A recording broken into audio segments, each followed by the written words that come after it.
खतरा बाहर नहीं बल्कि हमारे अंदर ही उत्पन्न होता है।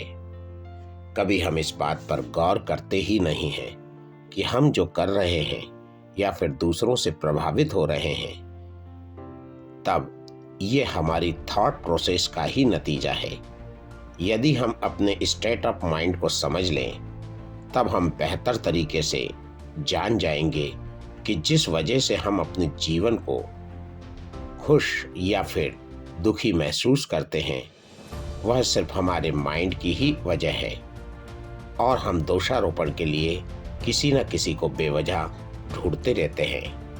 हम अक्सर परिस्थितियों से लड़ने की कोशिश में लग जाते हैं या फिर उन परिस्थितियों से डरकर अपने ऊपर उन्हें हावी होने का पूरा मौका दे देते हैं। बल्कि हमें करना ये चाहिए कि परिस्थितियों से जो हम सबक ले सकते हैं, जो सीख ले सकते हैं, उस सीख को हमें अपने जीवन में उतारने की कोशिश करना चाहिए। जब हम किसी सांसारिक वस्तु या व्यक्ति के प्रति लगाव रखने लग जाते हैं, तब हमारे अंदर लालच उत्पन्न होता है और उसमें हम खुशियां पाने की लालसा रखते हैं। हमारा माइंड उस और बार बार हमें ले जाने की कोशिश करता है।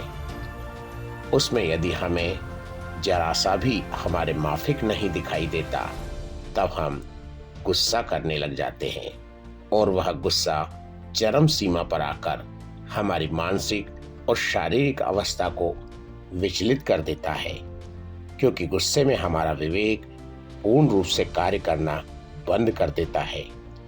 आंखों से देखते हुए भी हम देख नहीं पाते, विवेक होते हुए भी हम अपनी समझदारी का उपयोग नहीं कर पाते।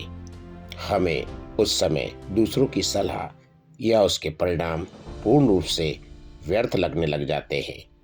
इसीलिए किसी ने कहा है कि जब हम गुस्से में हों, तब किसी भी प्रकार का निर्णय कतई नहीं लें, क्योंकि गुस्से में लिए गए निर्णय घातक ही साबित होते हैं। अब बताइए, खतरा हमें बाहरी दुनिया में नहीं बल्कि हमारी खतरनाक सोच से है। यह एक विचारणीय प्रश्न है।